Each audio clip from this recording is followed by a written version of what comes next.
네, 반갑습니다. 한국사의 해설의 품격동사학도 해fun사입니다. 자, 드디어 이제 내년에 2025년 한능검 강의 시험을 준비하기 위해서 저도 이번에 새로 교재를 짜면서 이번에 완전 새 단장을 딱 하면서 이번에 새로운 강의를 찍게 되었습니다.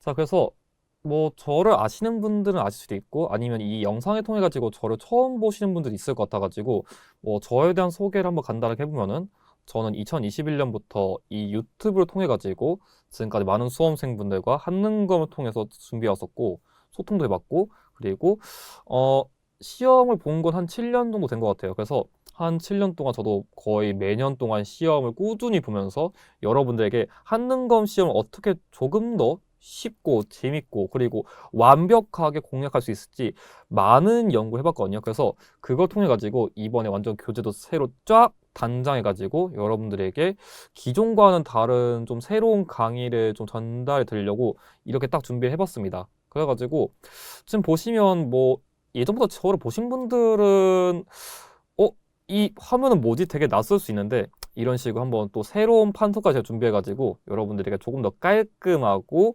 좀 질서 정연하게 한번 한능검 시험에 대한 강의를 좀 전달드리려 합니다. 그래서 아마 제가 이제부터 한 총 35개 주제 플러스 3개 특수 주제 통해 가지고 여러분들에게 최대한 짧은 시간 내에 알차게 한능검 시험 준비할 수 있는 전략들을 빠르게 제시해 드릴 테니까 지금부터 강의 내용 잘 따라와 주셨으면 좋겠습니다. 자, 그럼 가장 먼저 여러분들이랑 다뤄볼 만한 주제는 선사시대 생활상이거든요. 이거랑 관련된 내용부터 한번 좀 다뤄보면은 자, 선사시대 생활상. 지금 뭐 우리가 사는 시대는 21세기지만 이 선사시대란 거는 어떻게 보면은 우리 역사가 시작되기 이제 시작 지점 그리고 기원전에 대한 역사를 다루는 내용이거든요. 그래서 기본적으로 시기가 뭐 기원전 약 70만 년 전부터 약 3세기쯤이에요. 그래서 사실 여기 있는 내용은 그렇게 중요하진 않은데 우리한테 지금 중요한 건 뭐냐? 이 시기 관련된 거는 어차피 뒤로 갈수록 더 중요한 거니까 그냥 지금 그냥 이런 게 있구나 정도만 가볍게 보시고 우리한테 중요한 거는 지금 어떤 문제를 빨리 먹어야 되지? 어떤 문제를 내가 풀어야 합격할 수 있겠지? 그런 거에 대한 내용이 더 중요하겠죠? 그런 관련된 거 앞으로 쭉 다 다뤄줄 테니까 걱정하지 마시고 잘 따라오시면 됩니다. 참고 여기 있는 뭐 중요도나 평균 출제율은 제가 심화편 개편 이후에 47회부터 이 영상을 촬영하는 시점인 72회 시점까지의 내용을 바탕으로 분석한 거니까 그걸 기준으로 참고하시면 될 것 같고 일단 확실한 거는 이 선사시대의 생활상 유형은 1번 문제예요. 1번 문제. 그러니까 내가 시험 현장에 가면은 가장 먼저 만날 문제고 그리고 무조건 출제되는 주제라 보시면 돼요. 뭐 다른 시험은 모르겠는데 일단 한능검 시험에서는 1번 문제는 그냥 무조건 이거라 보시면 돼요. 다른 문제 안 나옵니다. 무조건 이게 1번 문제예요. 그래서 이걸 내가 먼저 먹어야 첫 문제를 시작할 수 있는 거구나 라고 인식하시면 될 것 같아요. 그럼 난이도 어떠냐? 별거 없습니다. 반복되는 생활상이랑 유물 관련된 키워드만 암기하시면 문제 푸는데 전혀 무리가 없고요. 솔직히 이 문제를 만약에 틀린다면은 뭐 수험생이 100명이라 치면은 거의 나 혼자 틀리는 유형이라 보시면 돼요. 즉 모두 다 맞히는 거의 정답률 95% 이상은 되는 사실 95%도 이러면 안 되죠. 사실 98%, 99%급 나와야 되는 유형이기 때문에 여러분들이 이 유형은 절대 틀리면 안 된다고 생각하시고 접근하시면 좋을 것 같습니다. 자, 그럼 이 유형은 좀 어떤 유형이냐? 아마 제가 이런 식으로 이제 모든 주제에서 각 주제를 어떻게 공략하면 좋을지 그거에 대한 내용들을 다룰 건데 보시면 여러분들에게 이런 식으로 제가 이 시험 유형은 이런 식으로 출제되는구나 이런 식으로 공략을 해야 되는 거구나 그거에 대한 내용도 다 다루될 거니까 잘 따라오시면 됩니다. 일단은 이 선사시대 생활상 유형은 제가 이따 다 설명드리겠지만 구석기 시대부터 청동기 시대의 생활상이랑 유물 유적지 키워드를 암기하신다고 보시면 됩니다. 근데 풍선이 제가 그래도 역사를 좀 공부해 봤었는데 철기 시대도 있지 않나요? 있어요. 근데 제가 강의하는 방식은 여러분들에게 역사를 강의한 것도 중요한데 역사를 강의한 것 이상으로 그걸 응용해 가지고 시험을 어떻게 합격해야 되지? 그거에 대한 내용도 다룰 거기 때문에 그걸 염두에 했을 때 한능검 시험에서는 구석기, 신석기, 청동기 시대가 거의 99% 나옵니다. 철기 시대요? 거의 안 나온다 보셔도 돼요. 그러니까 선지론 나오지만 이게 직접적으로 문제에서 나올 가능성은 거의 없다 보셔도 무방합니다. 자, 두 번째로는 유물 사진을 파악하라고 했는데 제가 이 키워드 판서에 가급적이면 사진도 다 넣고 싶은데 공간이 너무 없어요. 공간이 없다 보니까 미처 사진은 못 넣었는데 뭐 제 교재를 구매하신 분들한테는 뭐 사진 다 있을 테니까 그걸 참고하셔가지고 지금 여기 제가 다루는 그 키워드가 이런 걸 말한 거구나. 교재 통해 가지고 한번 좀 복습하시면 될 것 같고, 그리고 특정 유적지를 지역사 유형과 연계한다는 말을 써놨는데 이건 뭐냐면 지역사 유형이란 거는 뭐 예를 들어가지고 부산 지역에서 어떤 일이 있었나요? 아니면 뭐 전주 지역에 어떤 일이 있었나요? 인천 지역에 어떤 일이 있었나요? 이런 식으로 특정 지역의 문화유산이랑 더불어서 어떤 역사적 사건이 있었는지 그거에 대한 내용을 다루는 거거든요. 그래서 앞으로 우리가 이 시험에 대한 내용을 다 배운 다음에 실전에 가면은 단순하게 이렇게 테마 한 개만 배우는 게 아니라 최근 시험에서는 뭐 테마를 뭐 세 개, 뭐 내지는 네 개 이런 식으로까지 모든 내용을 종합해서 푸는 소위 통합형 유형이 있거든요. 통합형. 그래서 이거에 대한 걸 여러분들이 앞으로의 시험에서 잘 공략을 해야 돼요. 최근에 출제자들 이런 문제를 되게 좋아하거든요. 고득점 방지를 위해 가지고. 그래서 그거랑 관련된 연습을 처음 하는 게 이런 거구나 라는 거 정도만 지금은 인식하면 될 것 같습니다. 어차피 제가 뒤에 가서 다 설명드릴 거예요. 자, 그러면 이 유형 어떻게 출제되는지 한번 보면은 쉽게 출제될 경우에는 아까 말했듯이 그냥 생활상 유물 이런 키워드가 나오는데 조금 어렵게 내봤자 어차피 여기는 솔직히 뭐 헷갈리기 쉬운 키워드가 별거 없어요. 예를 들어가지고 이런 식으로 좀 명칭이 비슷한 거 반동사냐 변동사냐 그리고 이런 식으로 수식어구가 들어가냐 안 들어가냐 그 차이점만 여러분들이 주목하시면 문제 푸는데 크게 무리는 없을 것 같아요. 그럼 수식어구가 예를 들어 어떤 게 있냐? 우리 지금 배우는 거 역사 과목이잖아요. 그러면 약간 뭔가 어떤 게 처음 시작되었나요? 아니면 어떤 사건이 끝났나요?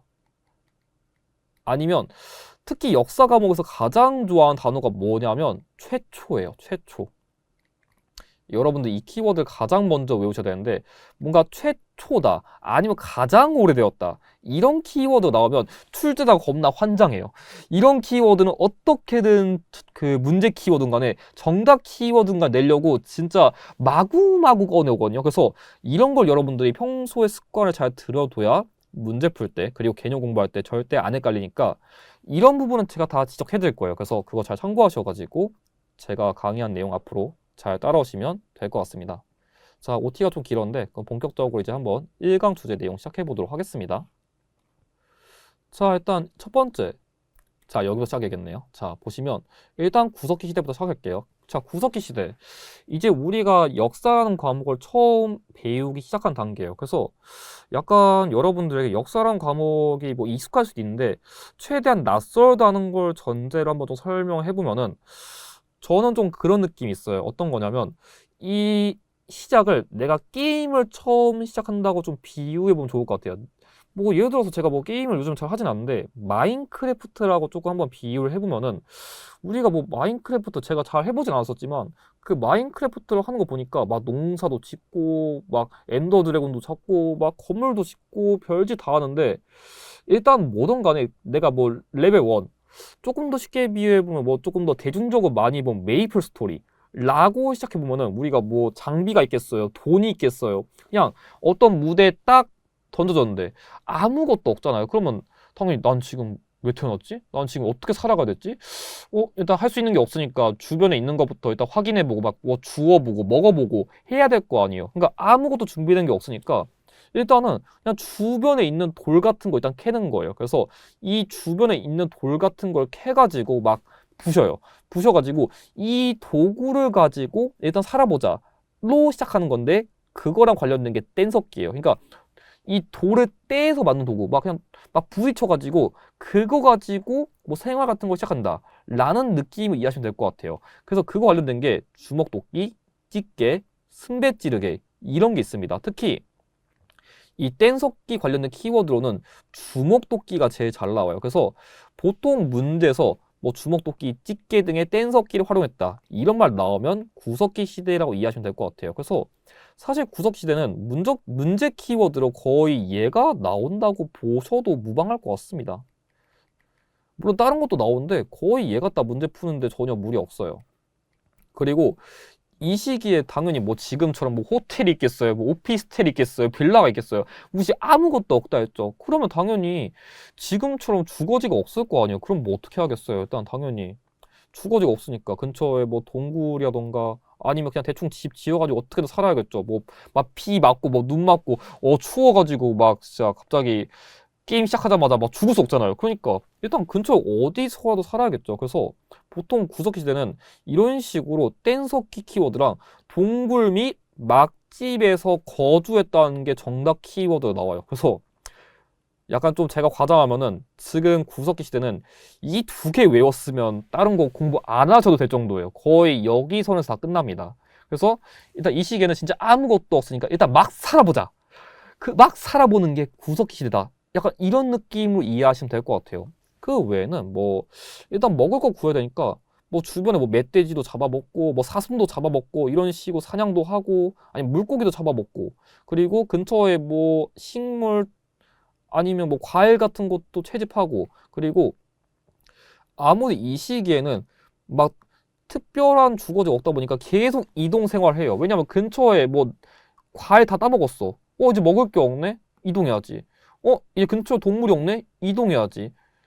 나 지금 동굴 살고 있는데 지금 동굴이 당장 내일 무너질 것 같아. 이동해야지. 약간 이런 느낌으로 살면 될 것 같고 어쨌든 이 시기엔 아무것도 없으니까 최대한 같이 의지하면서 지냅시다 하면서 조금 공동체 생활 그리고 평등한 생활 유지했다. 좀 그런 생활 유지했다라고 접근하시면 좋을 것 같아요.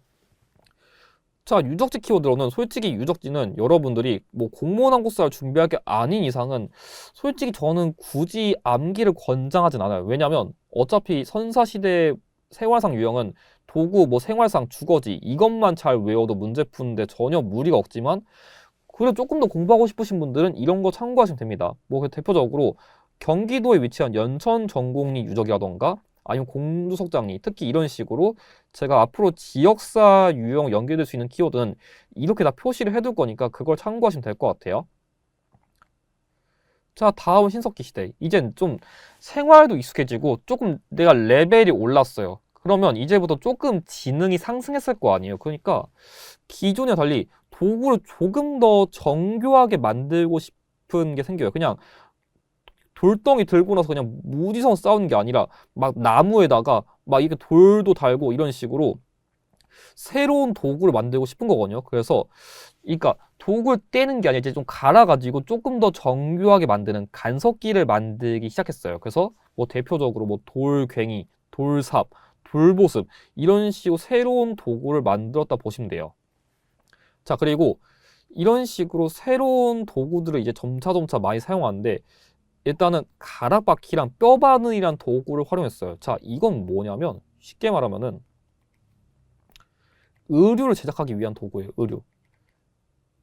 우리가 약간 좀 게임으로 계속 제가 비유를 하는데 막 퀘스트를 완료하면은 막 좋은 무기도 줘요. 뭐 좋은 갑옷도 줘요. 이런 것처럼 이 시기부터는 이제 맨날 뭐 벗고 다닐 수 없으니까 의류를 제작해가지고 조금 더 내 몸도 보호하고 좀 그런 생활도 살고 또한 갈돌 및 갈판이란 도구를 쓰는데 여러분들이 이걸 이해하려면은 생활상에 어떤 변화가 있었는지를 좀 접근해야 돼요. 뭐냐면 이 시기부터는 농경 및 목축이라는 생활이 시작돼요. 그러니까 예전에는 그냥 뭐 근처에 있는 거 막 동물도 잡고 뭐 채집도 하고 그랬었는데 맨날 이렇게 이동하다 보니까 여기 이동했는데 먹을 게 없네. 뭐 할 게 없네. 이런 생각이 드니까 자, 이럴 바에는 그냥 내가 차라리 먹을 걸 기르자. 그래서 뭐 밭농사를 시작해가지고 이제 내가 작물도 재배하고 근처 동물들을 그냥 잡은 다음에 뭐 죽어라 끝 하는 게 아니라 차라리 얘네들 기르면 내가 기르면서 더 많은 동물들을 내가 이렇게 확보할 수 있으니까 식량 확보를 위한 그런 새로운 생활 방식의 변화가 있었던 거예요. 그렇다 보니까 이제 굳이 이동할 필요 없겠네? 어차피 여기서 계속 이렇게 농경과 목축하면은 어차피 식량 확보할 수 있는 거 아니야? 그니까 당연히 정착 생활도 시작이 될 수밖에 없습니다. 그래서 이런 밭농사가 시작되면서 뭐 과일이라던가 곡물 같은 걸 갈기 위한 도구로서 갈돌 및 갈판을 활용하게 된 겁니다. 그래서 이전 시대랑 확실하게 생활의 차이가 발생한 게 이때부터예요. 그래서 특히 제가 이렇게 빨간색으로 쳐놓은 것들은 거의 문제 키워드 이게 잘 나온다 라고 이해하시면 될 것 같거든요. 그래서 좀 그런 걸 주목하시면 될 것 같고, 그럼 우리가 또 이제 식량을 생산했어요. 그러면 그 식량을 저장할 수 있는 그런 도구도 있어야 될 거 아니에요. 뭐 지금은 뭐 냉장고 있고 이런 게 있겠지만, 일단 이 시기부터는 이런 빗살무늬 토기 같은 걸 만들어 가지고 식량을 저장하기 시작했어요. 그래서 사실 이 토기 이름이 이제 우리가 좀 시험을 처음 암기하는 거다 보니까 적응이 안 될 수 있는데, 뭐 이런 식으로 토기가 이런 식량을 저장할 수 있는 도구 같은 걸 처음 만들었다 라고 보시면 될 것 같고, 자, 이런 식으로 헷갈리기 쉬운 키워드는 제가 다 코멘트를 다 넣었어요. 그래서 이런 팁 같은 거 잘 참고해 두시면 됩니다. 그래서 이 시기의 대표적인 토기는 빗살무늬 토기랑 이름 민무늬 토기가 있고, 주거지도 처음 형성되었는데 그거랑 관련된 게 바로 움집이에요. 그러니까 뭐 사실 갑자기 주거지가 형성됐다 해가지고 뭐 엄청나게 새로운 주거지가 막 나오고 그런 건 아니긴 한데, 이런 좀 원시적인 주거지가 이제 처음 나온 게 바로 움집이다. 약간 삼각형 모양 집 같은 건데 이런 게 생겼다 정도로만 여러분들에게 이해하시면 될 것 같고요.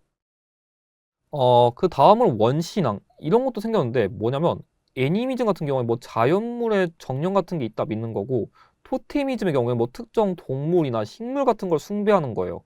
그리고 샤머니즘, 이건 일종의 무당 및 무술인데, 뭐 지금처럼 우리가 뭐 사상이라는 게 발전한 게 않다 보니까 옛날 사람들 입장에서는 뭐 지금이야 막 비행기 타고 막 쭉 올라갈 수 있고 뭐 드론도 날리고 이럴 수 있는데, 아니면 우주도 갈 수 있고 막 이런 거 있지만, 이 시기에는 하늘 위에 뭐가 있는 거지? 라는 그런 호기심이 있는 거예요. 그래서 뭔가 이 하늘, 인간, 그리고 위에 있는 어떤 특정한 존재랑 뭔가 연결지을 수 있는 매개체가 있으면 좋겠다.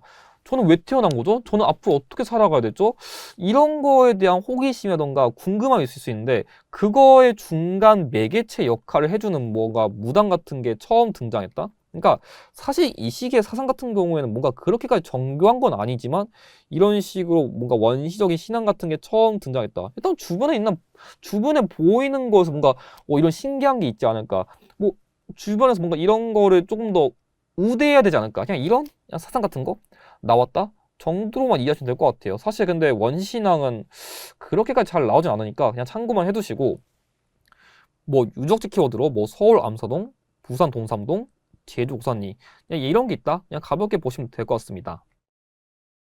자, 다음은 청동기 시대. 이제부터 조금 더 생활 방식에 많이 변화가 있는데, 어떤 게 있냐면 이 시기부터는 사유재산 및 계급이란 게 처음 발생해요. 자, 사유재산이란 거는 쉽게 말하면은 나의 재산이에요. 그러니까 옛날에는 생활하는 방식을 어떻게 해야 될지 모르니까 일단 똑같이 평등한 공동체 생활하고 뭐 재배한 거 똑같이 분배하고 이러는데, 좀 예를 들어 보가지고 저는 농경과 목축을 겁나 열심히 했어요. 겁나 열심히 했으니까 막 한 달치 식량을 막 진짜 안정적 확보할 정도로 막 농경과 목축 잘 돼. 근데 쟤는 맨날 게으르고 일도 막 빈둥빈둥 하다 보니까 막 아무리 열심히 일 안 하니까 막 일주일치 식량밖에 못 만드는 거야. 그렇다면은 어쨌든 간에 내가 쟤랑 똑같이 일하는 게 아닌데 굳이 똑같이 식량을 나눌 필요가 있을까? 어차피 내가 더 열심히 일했는데 내가 열심히 일한 만큼 내 식량 더 확보하는 게 중요한 게 아닌가? 라는 생각할 수 있는 거예요. 그러다 보니까